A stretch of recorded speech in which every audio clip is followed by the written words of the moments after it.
Hi guys! Welcome to my channel! Ito nga pala yung aming ginagawa araw-araw. Kumbaga, this is exercise na every morning kasi wala kaming taga-balot. So, kami ang gumagawa, kami ang nagre-repack, kami ang nagda-drop sa GNT. Once ma-pick up sa morning, tapos may isasabay at ihahabol sa afternoon. So, kami nang nagda-drop nun.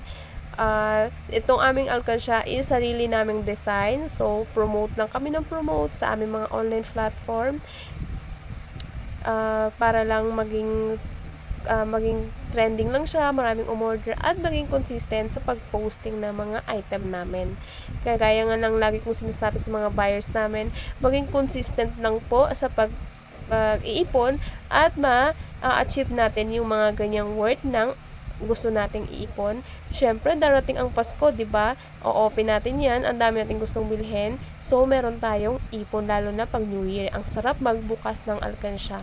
Sinasabi ko sa inyo guys, hindi mahirap mag-ipon, basta maging consistent lang tayo sa pag-iipon para ma-achieve natin yung amount na gusto natin. Lalo na sa New Year, ang sarap-sarap mag-open ng alkansya.